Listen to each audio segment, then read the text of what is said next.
Rain hammered the pavement, a relentless drumbeat drowning out the world. I stood frozen under the awning of a shuttered diner, watching him, a stranger, soaked to the bone, curled against the alley wall like a discarded memory. His eyes, wide and haunted, locked onto mine, and something in them screamed a truth I wasn't ready to hear. My name is Ethan Caldwell, 28, a high school history teacher in the sleepy town of Havenwood, Oregon. I'd always been the guy who kept his head down, taught his classes, and went home to a quiet apartment with a glass of cheap whiskey and a stack of ungraded papers. That night, though, something shifted. Maybe it was the storm, or maybe it was the way he shivered, not just from cold, but from a deeper kind of brokenness. I couldn't walk away. "Hey," I called, stepping into the rain. "You okay?" He didn't answer at first, just stared, his dark hair plastered to his forehead, his clothes clinging to a frame too thin for survival. He looked about my age, maybe a little younger, with a face that might have been handsome once, before the streets wore it down. His lips trembled, forming words I couldn't catch over the rain's roar. "I'm Ethan," I said, crouching closer. "You got a name?" He blinked, like the question was a puzzle. "I don't know," he whispered, voice raw. "I don't remember." Amnesia. The word hit me like a brick. I'd read about it in books, seen it in movies, but here it was, real and staring at me with desperate eyes. I should have called somebody a shelter. The police, but Havenwood's only shelter was full, and the nearest hospital was an hour away. The rain didn't care about logistics, and neither did the gnawing feeling in my gut. "Come with me," I said, surprising myself. "Just for tonight. Get you dry." He hesitated, then nodded, clutching a tattered backpack as he stood. His steps were unsteady, like he hadn't eaten in days. I led him to my apartment, a modest one-bedroom above a laundromat, the kind of place where the walls creaked and the heater rattled. Inside, I handed him a towel and some of my old clothes, a faded hoodie and sweatpants that hung loose on him. "Thank you," he murmured, sitting on the edge of my couch, his eyes scanning the room like he was searching for something familiar. I made coffee, the cheap kind that tastes like regret, and sat across from him. "What do you remember?" I asked. He shook his head, fingers tightening around the mug. "Bits. Flashes. A house. Music. Someone's voice." His gaze flicked to me, intense and unnerving. "Yours." I laughed, nervous. "Mine. You don't know me." But he leaned forward, his voice dropping to a whisper. "I do. I don't know how, but I do." The air in the room felt heavier, like the storm had followed us inside. I brushed it off, chalking it up to exhaustion or delusion. He needed food, not interrogation. I heated up leftover pasta, and we ate in silence, the clock ticking toward midnight. When I offered him the couch for the night, he looked at me with something like gratitude, but also something deeper, something that scared me. As I turned off the kitchen light, he spoke again, his voice soft but certain. "Ethan, I think I'm your husband."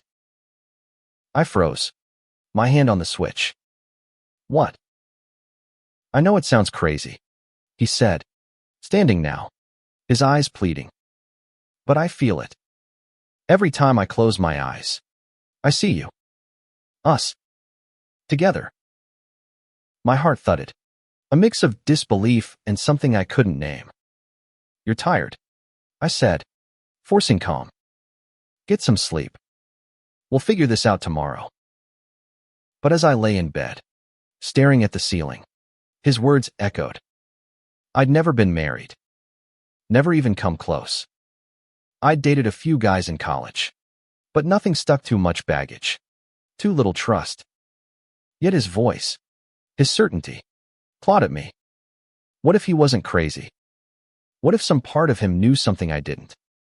The next morning, he was still there, curled on the couch, his face peaceful in sleep. I made breakfast eggs, toast, nothing fancy, and watched him eat like it was his first meal in weeks. His name, he said, might be Lucas. It felt right, he claimed, though he couldn't explain why. Lucas. I tested the name, and he smiled. A small, broken thing that made my chest ache. Over the next few days, I let him stay. I told myself it was temporary, just until I could get him help. I called shelters, social workers, even a neurologist in Portland. But the wait lists were long, and Lucas had no ID, no records, nothing to anchor him to the world. He was a ghost, and I was the only one who saw him. Every night, though, he'd say it again. Ethan, I'm your husband. Sometimes he'd cry, begging me to believe him.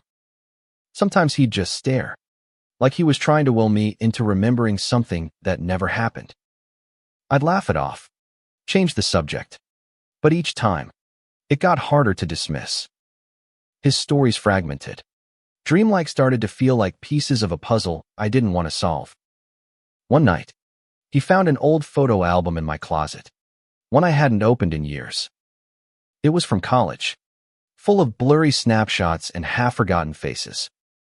He stopped on a picture of me at a bonfire, laughing with a guy whose arm was around me. That's me, Lucas whispered, pointing at the stranger. I squinted at the photo. The guy had dark hair, a familiar jawline, but it couldn't be. That was Ryan, a fling from sophomore year. He'd left for grad school, and we'd lost touch.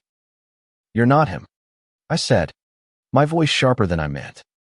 Lucas's face fell, but he didn't argue. He just closed the album and went back to the couch, silent. That night, I couldn't sleep. The photo gnawed at me. Ryan. Lucas. The resemblance was uncanny. But Ryan wasn't homeless. Ryan wasn't amnesiac. Ryan wasn't my husband. Yet as the days turned into a week, I started noticing things. The way Lucas hummed a song I used to love. The way he knew I hated mushrooms without me telling him. Little things. Impossible things. That made my rational brain scream for answers. I didn't know it then, but letting Lucas into my home was the first step toward unraveling everything I thought I knew about myself in the life I'd buried long ago. The rain didn't let up for days, mirroring the storm brewing in my head. Lucas stayed, a quiet shadow in my apartment, his presence both comforting and unsettling. Every night, he'd repeat his claim soft, desperate, like a prayer. Ethan, I'm your husband. I wanted to help him, but I didn't know how. Havenwood wasn't exactly a hub for cutting-edge neurology, and the more I dug into his story, the less I found. No missing persons reports matched his description. No hospitals had records of a John Doe with amnesia. He was a blank slate, and I was starting to feel like one too. By the second week, Lucas was more than a guest. He'd tidy the apartment when I was at work, cook simple meals with whatever I had in the fridge. He had a knack for it, like he'd done it before, though he couldn't say where he'd learned. I'd come home to the smell of garlic and onions, and he'd smile, shy but proud, like he was trying to prove he belonged. One evening, I caught him staring at a photo on my Phrygia group shot from a staff retreat last summer. I was in the center, grinning, surrounded by colleagues. Lucas's finger lingered on the image, his expression unreadable. You look happy here, he said softly. But lonely. I snorted, deflecting. I'm fine. Just busy. He turned to me, his hazel eyes piercing. You don't have to be alone, Ethan. Not with me here. I didn't know what to say. Part of me wanted to snap, to tell him to stop with the husband nonsense. But another part, a quieter, scarier part, wanted to believe him. Not that he was my husband, but that he saw me, really saw me, in a way no one had in years. I started digging into my past, something I'd avoided for a long time. I pulled out old emails, social media accounts I hadn't touched since college. Ryan's name kept coming up. We'd dated for 6 months. A whirlwind of late-night talks and stolen kisses in dorm rooms. He was studying biology, wanted to save the world with science. I was the history nerd, dreaming of teaching. We were young, reckless, in love until he got a scholarship to a grad school in California and left. I told Lucas about Ryan one night, thinking it might jog his memory or prove he wasn't him. Ryan was intense, I said, stirring my coffee. Always had big plans. He wouldn't end up on the streets. Lucas listened, his face unreadable. What if he did? He asked. What if something happened, and he lost everything? I shook my head. Ryan had family, friends. He wouldn't just disappear. But the doubt crept in. I found an old phone number for Ryan's sister, Mia, and left a voicemail. She called back the next day, her voice tight with worry. Ethan. God, it's been years, she said. Why are you asking about Ryan? I explained, vaguely, about a guy who looked like him. Mia went quiet for a long time. Ryan's been missing for 2 years, she said finally. He was working on a research project in Seattle. Then, nothing. No calls. No emails. The police gave up. My stomach dropped. Missing. Yeah. We thought he was dead. Her voice cracked. If you've seen him, Ethan, please tell me where. I promised to keep her posted, but I didn't tell her about Lucas. Not yet. I needed proof. I started watching him closer, looking for clues. The way he held a pen, the way he laughed at it was so much like Ryan, but warped, like a song played on a broken record. One night, Lucas found an old guitar in my closet, a relic from my college days. He strummed it, hesitant at first, then with confidence, picking out a melody I hadn't heard in years. It was a song Ryan used to play, one he'd written for me. Where'd you learn that? I demanded, my voice shaking. He looked up, startled. I don't know. It just came to me. I wanted to scream, to demand answers, but I just sat there, listening as he played. The music filled the room, pulling memories I'd buried deep. Ryan's laugh, his hand in mine, the way he'd look at me like I was his whole world. The next day, I took Lucas to a local clinic, hoping a doctor could help. The neurologist, Dr. Patel, ran tests, blood work. An MRI found nothing conclusive. Amnesia can be caused by trauma, physical or emotional, she said.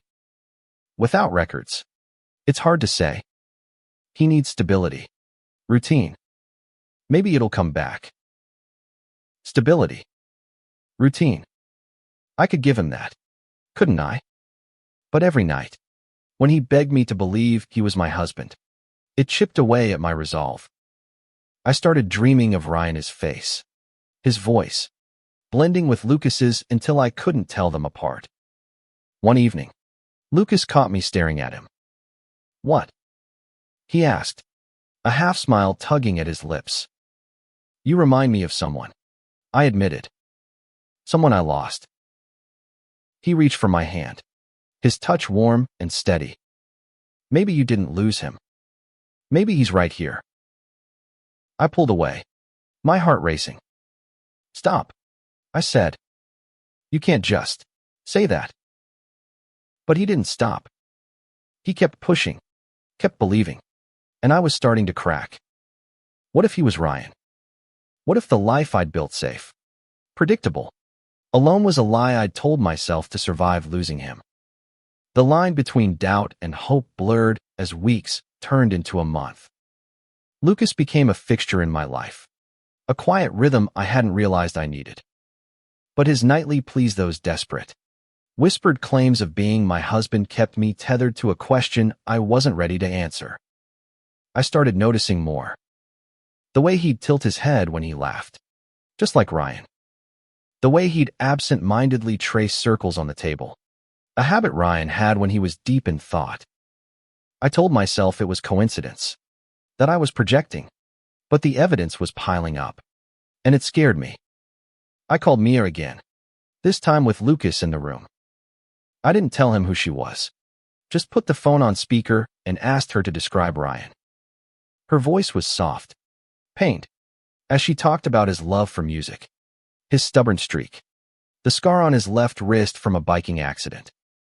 Lucas's hand drifted to his own wrist, where a faint scar traced the same path. His eyes met mine, wide with something like recognition. Mia, I said, my voice unsteady. Can you send me a photo of Ryan? Recent, if you have it. She emailed one later that a snapshot from 3 years ago. Ryan at a family barbecue, grinning with a beer in hand. I showed it to Lucas, watching his face for a reaction. He stared at the image, his breath catching. That's me, he whispered, touching the screen. Ethan, that's me. I wanted to believe him, but fear held me back. If he was Ryan, what had happened to him? How did the man I loved end up on the streets? A shell of himself. And if he wasn't, why did every fiber of my being scream that he was? I started digging deeper, scouring old social media, contacting mutual friends from college. Most hadn't heard from Ryan in years. But one, a guy named Chris, mentioned a research project Ryan had been working on in Seattle, something about neurological studies. High-risk experiments. He was obsessed, Chris said. Kept saying he was close to a breakthrough. But then he just dropped off. I confronted Lucas that night. Were you in Seattle? I asked, my voice sharper than I meant. Did you work on some kind of experiment? He frowned, rubbing his temples like the question hurt. I see. A lab. White coats. Machines. But it's blurry. Like a dream. Try harder. I pressed. If you're Ryan, you were working on something big. What was it? I don't know. He snapped, then softened, his eyes pleading. I'm trying. Ethan. I swear I'm trying. Guilt hit me hard. I was pushing him too far, too fast. But I couldn't stop. I needed answers. And so did he. I started researching neurological experiments in Seattle, combing through academic journals and news articles. Most of it was over my head, but one name kept popping up, Dr. Elena Voss, a neuroscientist known for controversial memory studies. Her last project had been shut down after an ethics scandal, and several participants had gone missing. I showed Lucas an article about Voss, hoping it would spark something. He stared at her photo, his hands shaking. Her voice, he murmured. I hear her voice. She promised me something. What? I asked, leaning closer. He shook his head, tears welling. I can't. It's gone. I wanted to hug him, to tell him it was okay, but I was too tangled in my own fear. If he was Ryan, and Voss had done something to him, what did that mean for us? For him. That night, he didn't sleep on the couch. He followed me to my room, hesitant, like he was afraid I'd push him away. Can I stay here? He asked, voice barely above a whisper. Just near you. I nodded, my throat tight. He lay on the floor, a blanket pulled over him, and I listened to his breathing until I fell asleep. For the first time in years, I didn't feel alone. The next day, I found a former colleague of Voss's who now taught at a community college in Portland. I emailed him, asking about the experiments, about missing participants. He replied quickly, agreeing to meet. I didn't tell Lucas. I wasn't sure what I'd find, and I didn't want to give him false hope or confirm my worst fears. The meeting was at a coffee shop in Portland, an hour's drive from Havenwood. Dr. Mark Reynolds was a nervous man, mid-40s, with glasses that kept slipping down his nose. Voss's work was groundbreaking but reckless, he said, stirring his coffee. She was studying memory suppression, trying to erase traumatic memories. Some participants didn't come out the same. Like amnesia? I asked, my heart pounding. He nodded. Among other things. A few disappeared after the trials. We never knew why. I showed him Ryan's photo. His eyes widened.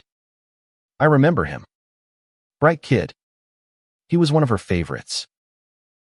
I drove home in a daze, the pieces clicking together but still not forming a clear picture. If Lucas was Ryan, and Voss had done this to him, could his memories ever come back? And if they did, would he still be the man I'd loved or the man I was starting to care for now? The drive back from Portland felt endless, each mile heavy with Dr. Reynolds' words. Lucas might be Ryan, caught in the wreckage of a failed experiment, his mind fractured by someone else's ambition. I gripped the steering wheel, torn between hope and dread, wondering if I was chasing a ghost or a truth too painful to face. When I got home, Lucas was waiting, sitting cross-legged on the couch with my old guitar. He strummed softly, the same melody from before, his fingers moving like they knew the notes by heart. He looked up, and his smile faded when he saw my face. "What's wrong?" he asked, setting the guitar aside. I didn't know where to start.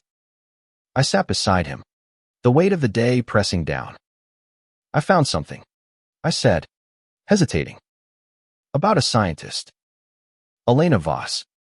Does that name mean anything to you?" His brow furrowed, and he rubbed his temples, a gesture I'd come to recognize as his mind straining against its own walls. "Voss," he whispered. "I see. A woman. Dark hair. She talked about fixing me." "Fixing you?" I leaned closer. "What did she say?" He shook his head, frustration etching his face. "It's like static. I hear her, but the words don't make sense." I took a deep breath and told him everything about Voss's experiments, the missing participants, Ryan's involvement. His eyes widened, but he didn't interrupt. When I finished, he was quiet for a long time, staring at his hands. "So you think I'm him?" he said finally. "Ryan." "I don't know," I admitted. "But it's possible." He looked at me, his gaze raw and searching. "Do you want me to be him?" The question hit like a punch. Did I? Ryan was a memory, a wound I'd patched over with years of routine. Lucas was real, here, flawed and fragile, but alive in a way that made my apartment feel less empty. I didn't answer, and he didn't push. The next few days were tense. I kept digging, emailing Reynolds for more details. But he was cagey, saying most of Voss's records were sealed after the scandal. Lucas, meanwhile, started having nightmares. He'd wake up gasping, muttering about labs and needles, his hands shaking as he reached for me. I'd hold him, whispering that he was safe, but I wasn't sure I believed it myself. One afternoon, I found him in the kitchen, staring at a knife like it held answers. "Lucas," I said, my voice sharp with fear. He blinked, setting it down. "I wasn't. I just remembered something. Cutting apples. Someone laughing. You." My heart skipped. Ryan and I used to make apple pies, a silly tradition after midterms. "Tell me," I said, sitting across from him. He closed his eyes, chasing the memory. "We were in a kitchen. Small. Messy. You burned the crust. And we laughed so hard we couldn't breathe." I froze. That was real. Our old apartment near campus. The oven that never worked right. I could still smell the charred dough. Hear Ryan's teasing voice. "How do you know that?" I whispered. "I don't know," he said, tears in his eyes. It's just there, like it's always been. I wanted to believe him, but doubt clung like damp clothes. If he was Ryan, why hadn't he come back to me? What had Voss done to him? And if he wasn't, how could he know things only Ryan would? I started noticing changes in Lucas. He was steadier, more confident, like the fragments of his mind were knitting together.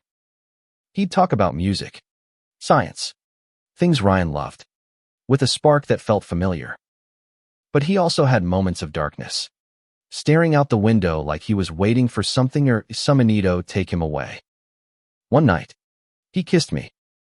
It was sudden, after dinner, when we were washing dishes side by side. His hand brushed mine, and before I could pull away, his lips were on mine, soft but certain. I froze, then kissed him back, my heart racing with guilt and longing. It felt like Ryan, but different, hungrier, more desperate. I'm sorry, he said, pulling back. I feel you, Ethan. Like you're home. I didn't know what to say. I wanted to tell him to stop, to keep going, to be Ryan, to be Lucas, to be anyone but this mystery tearing me apart. Instead, I just nodded, and we went to bed him on the floor, me in my bed, the space between us heavy with unspoken truths. The next day, Reynolds emailed me a bombshell. One of Voss's assistants, a woman named Clara, was willing to talk. She lived in Seattle, and she claimed to have proof about what happened to the missing participants, including Ryan. I booked a bus ticket for the weekend, telling Lucas I had a work thing. I hated lying, but I needed answers, and I didn't want to drag him into something that might break him. As I packed, Lucas watched me, his eyes sharp. You're going to find her, aren't you, Voss? I hesitated, then nodded. Someone who worked with her. I need to know. Lucas. He grabbed my hand, his grip tight. Don't let her take you too. His words chilled me, but I promised I'd be back. As I left, I looked at him standing in the doorway, his silhouette framed by the morning light, and I wondered if I was chasing the truth or running from it. Seattle was a maze of gray skies and crowded streets, a far cry from Havenwood's quiet. I met Clara at a diner near the university, a place buzzing with students and the clatter of dishes. She was in her 50s, with sharp eyes and a nervous habit of tapping her coffee cup. You're here about Ryan, she said, cutting to the chase. I warned him not to trust Voss, but he was stubborn. I showed her a photo of Lucas, my hands trembling. Is this him? She studied it, her face paling. God, he looks rough. But yeah, that's Ryan. I'd know those eyes anywhere. My heart stopped. Confirmation, after all this time. But it didn't feel like relief, it felt like a door slamming shut on the life I'd built. What happened to him? I asked. Clara sighed, glancing around like she expected someone to be listening. Voss's project was about memory suppression, erasing trauma to treat PTSD, addiction, you name it. Ryan volunteered. He said he wanted to help people, but I think he was running from something personal. The trials, they went wrong. Some participants lost more than targeted memories. Ryan was one of them. Amnesia, I said, my voice flat. She nodded. Total retrograde. He didn't know his own name when he left the lab. Voss tried to cover it up, sent him to a shelter, but he vanished. We thought he was dead. I clenched my fists, anger surging. Why didn't anyone look for him? We tried, she said defensively. But Voss buried the records. I kept copies, though. I can give you names, dates, maybe enough to jog his memory. She handed me a USB drive, heavy with secrets. I thanked her, my mind racing. On the bus back to Havenwood, I stared out the window, the USB burning a hole in my pocket. Lucas was Ryan, but knowing it didn't make it easier, it made it harder. When I got home, Lucas was pacing, his face tight with worry. "You're back," he said, relief flooding his voice. He hugged me, and I let him, my arms stiff with the weight of what I knew. "I found something," I said, holding up the USB. "It's about you. About Ryan." His eyes widened, but he didn't ask questions. We sat at my laptop, opening files, reports, consent forms, photos of Ryan in a lab, electrodes on his head. Lucas stared, his breathing shallow. "That's me," he whispered. "That's real." I played an audio file, Voss's voice crisp and clinical, explaining the procedure. Lucas flinched, his hands gripping the table. "I hear her," he said. "She said I'd be free. No more pain." "What pain?" I asked, my voice soft. He shook his head, tears falling. "I don't know. But it hurt so much I wanted it gone."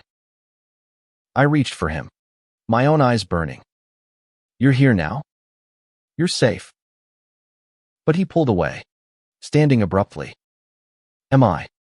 If I'm Ryan, why don't I remember you? Why do I only feel you?" The question hung between us, unanswered. That night, he slept in my bed, not on the floor, but beside me, his hand resting on mine. I didn't sleep, too caught up in the USB's contents. The files mentioned a reversal protocol, a way to restore memories. But it was experimental, risky. I didn't tell Lucas. Not yet. The next day, I contacted Dr. Patel, the neurologist, and sent her the files. She called me back, her voice cautious. "This is unorthodox," she said. "The reversal could work, but it might overwhelm him. Or worse." "Worse?" I asked. "His mind could reject the memories. It could break him." I thanked her and hung up, my head spinning. Lucas was in the kitchen, humming that damn song again, oblivious to the choice I was facing. Tell him. Risk everything. Keep quiet. Let him stay Lucas, a man who loved me, even if he didn't know why. That evening, we went for a walk, the first time we'd left the apartment together. Havenwood was quiet, the streets lined with autumn leaves. Lucas took my hand, and I didn't pull away. "Do you love me?" he asked suddenly, stopping under a street lamp. I froze. The question too big, too raw. I loved Ryan," I said. "And you're him. But I'm not," he finished, his voice breaking. "Not yet." We stood there, the air cold and sharp, and I realized I was falling for him, Lucas. Ryan, whoever he was. Not the memory of a college romance, but the man who'd stumbled into my life, broken but fighting to be whole. When we got home, I made a decision. I'd find Voss. Not for revenge, but for answers.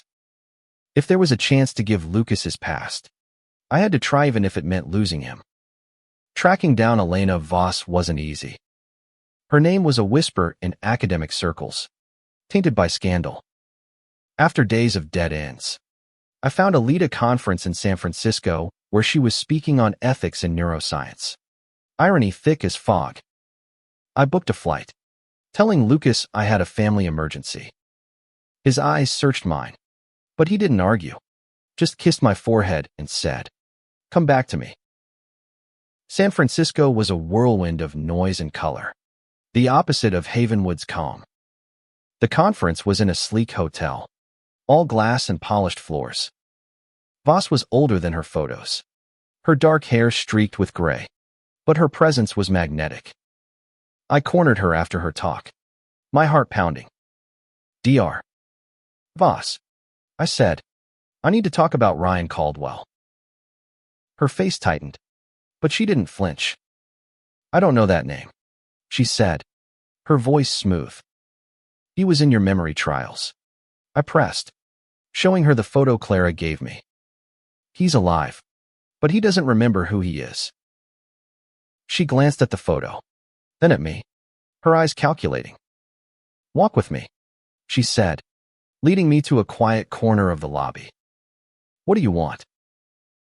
The truth, I said. What did you do to him? She sighed, like I was a tiresome student. The trials were voluntary. Ryan wanted to forget something grief. Guilt. I don't know. He signed the papers. The procedure worked. But side effects happen. Side effects. I snapped.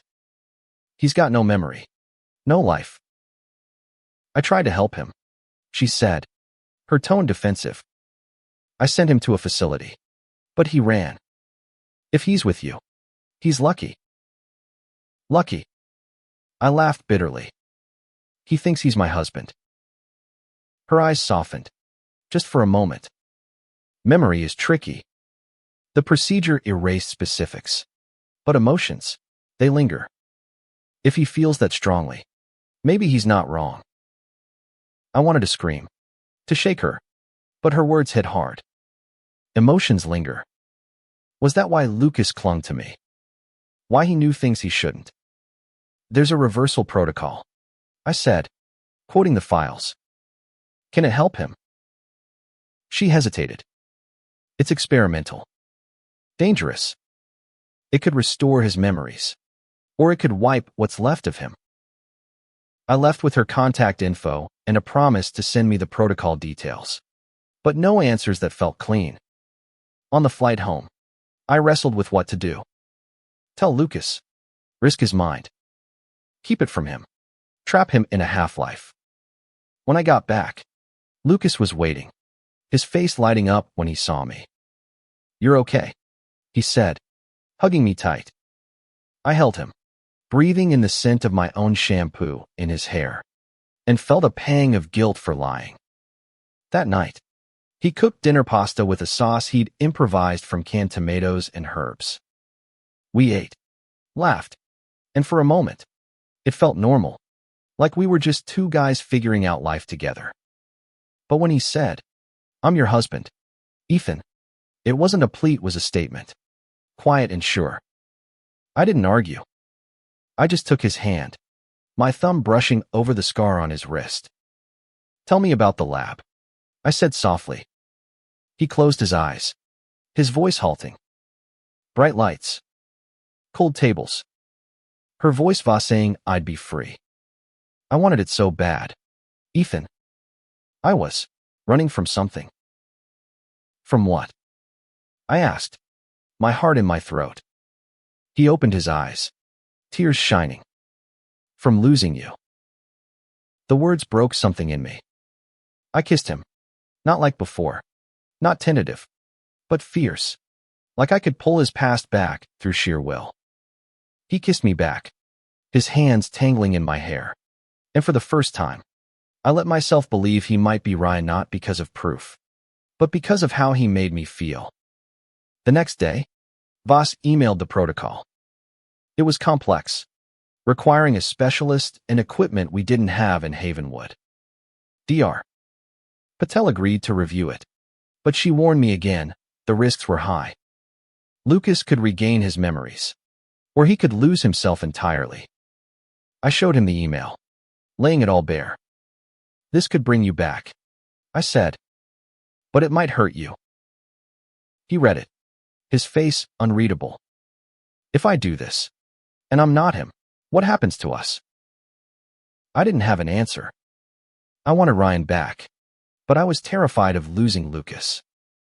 They were the same, and they weren't, and I was caught in the middle, loving both and neither.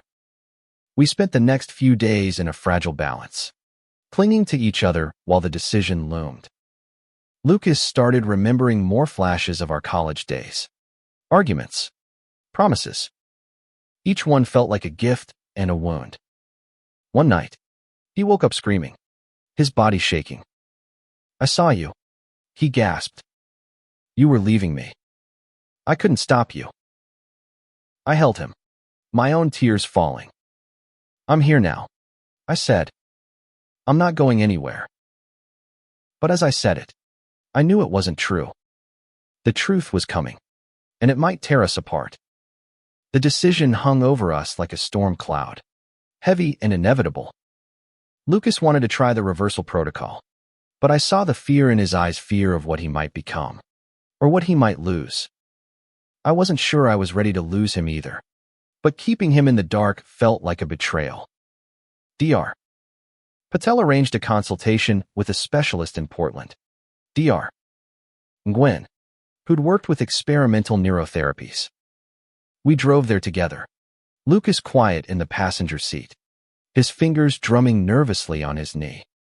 I wanted to reach for him, to promise it would be okay, but I didn't know if it would. Gwen's office was sterile, all white walls and humming machines. He reviewed the protocol, his face grim. This is cutting edge, he said, but untested. We'd stimulate specific neural pathways, try to reconnect fragmented memories. It could work, but there's a risk of cognitive overload, seizures, psychosis, even permanent damage. Lucas nodded, his jaw tight. And if it works, you might remember everything, Gwen said. Or just pieces. There's no guarantee. I watched Lucas, waiting for him to decide. He looked at me, his eyes searching. What do you want, Ethan?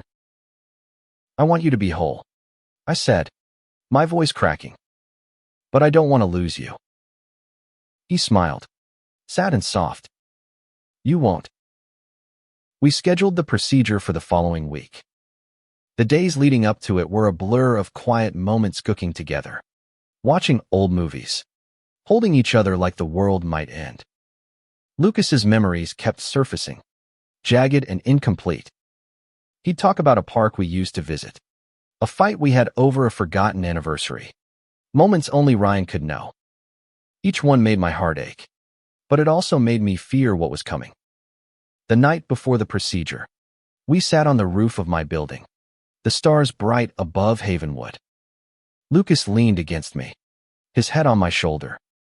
If this doesn't work, he said, promise you'll still want me, even if I'm just Lucas. I kissed his temple, my throat tight. I'll always want you. The procedure was done in a small, high-tech clinic in Portland. I sat in the waiting room, staring at the clock, each tick a hammer against my nerves. Gwen came out after 3 hours, his face unreadable. He's stable, he said, but he's not awake yet. We won't know the results until he is. I sat by Lucas's bedside, holding his hand, his face pale under the fluorescent lights. He looked so much like Ryan, but softer, worn by time and loss. I whispered to him, stories of our college days, hoping my voice would anchor him. He woke up late that night, his eyes fluttering open. Ethan, he croaked, his voice weak. I'm here, I said, squeezing his hand. He looked at me, his gaze clear but distant. I remember, he whispered. I remember you. My heart soared, then crashed. Ryan. He nodded, tears streaming down his face. I'm so sorry. I left you. I thought I was saving you. He told me in fragments, his voice halting. He'd been grieving his mother's death, drowning in guilt over things he couldn't change. He'd signed up for Voss's trial to erase the pain, but it took everything: his name, his past, me. When he woke up in a shelter, he wandered, lost, until he ended up in Havenwood, drawn to me by a pull he couldn't explain. I held him, crying too, as the pieces of our past clicked together.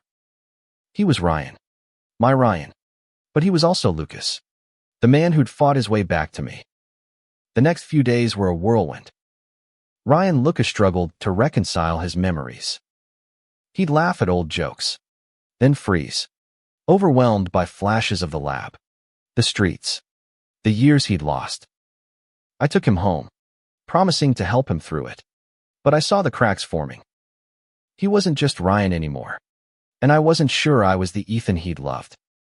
One night, he found the old photo album again, flipping to the bonfire picture. "This was us," he said, his voice soft. "We were happy." "We can be again," I said, but it felt like a lie. He looked at me, his eyes full of love and pain. "I want to be him for you. But I'm both Ryan and Lucas. Can you love both?" I didn't answer right away. I wanted to, but the weight of his question pressed down. I'd fallen for Lucas, his quiet strength, his desperate hope. But Ryan was back, and with him came the baggage of our past love. Yes, but also hurt, abandonment, years of silence. "I'm trying," I said finally. "I'm trying to love you both." He nodded, his hand finding mine. "That's enough for now." The weeks after the procedure were a tightrope walk. Ryan Lucas, I still didn't know what to call him, was healing, but it wasn't linear. Some days, he was Ryan, full of memories and laughter, recounting our college nights with a clarity that made my heart ache. Others, he was Lucas, quiet and unsure, haunted by the years he'd lost to the streets. I took leave from work, citing personal reasons, and we spent our days rebuilding. We walked through Havenwood, retracing steps he half remembered, visiting the park where we'd once kissed under a willow tree. He'd smile, but there was always a shadow in his eyes, like he was afraid the memories would slip away again. Dr. Ngwin checked in weekly, monitoring his progress. The procedure had worked, mostly, but some gaps remained. Chunks of his time in Seattle, the months before he ended up in Havenwood. "The brain protects itself," Ngwin said. "Some things might stay buried." I didn't care about the gaps. I cared about him, this man who was both my past and my present, who'd fought through hell to find me. But loving him was complicated. Ryan's return brought back old wounds, his decision to leave, to erase me without a word. Lucas's presence soothed those wounds, his gratitude and quiet devotion a balm I hadn't known I needed. One evening, we sat on the couch, a movie playing in the background, forgotten. He took my hand, his thumb brushing over my knuckles. "Ethan," he said, his voice steady, "I know I hurt you. As Ryan, I made choices that broke us. But as Lucas, I found you again. I don't know who I am anymore, but I know I love you." I looked at him, his hazel eyes reflecting the lamplight, and saw both the one I'd lost and the one I'd found. "I love you too," I said, the words spilling out before I could stop them. "I don't care who you are. I just want you here." He kissed me, slow and deep, and for the first time, it felt like a promise we could both keep. We didn't have all the answers, but we had time to heal, to learn each other again, to build something new from the ashes of what we'd lost. I contacted Mia, told her everything. She came to Havenwood, tears streaming as she hugged her brother. "Ryan," she whispered, and he didn't correct her. But later, he told me he wanted to keep the name Lucas. "Ryan's who I was," he said. "Lucas is who I am with you." We started therapy, both together and separately, untangling the mess of our past and present. I learned to forgive Ryan for leaving, to understand the pain that drove him to Voss. Lucas learned to forgive himself, to accept that he was enough, memories or not. One spring day, we drove to the coast, the Oregon sky wide and blue. We stood on a cliff, the wind sharp with salt, and Lucas took my hand. "I don't know if I'm your husband," he said, smiling softly, "but I'd like to be. Someday." I laughed, pulling him close. "Someday," I agreed. We didn't rush. We rebuilt slowly, piece by piece, a love that was neither Ryan's nor Lucas's alone, but ours. The world wasn't perfect. Voss faced no real consequences. Her name still whispered in academic halls, but we'd found something better than justice. We'd found each other. Years later, I'd look back on that rainy night in the alley. The moment I chose to take a stranger home. It wasn't just Lucas I'd saved, it was me. From loneliness. From a life half-lived. He begged me to believe he was my husband. And in the end, he didn't need to. He was my home. And that was enough.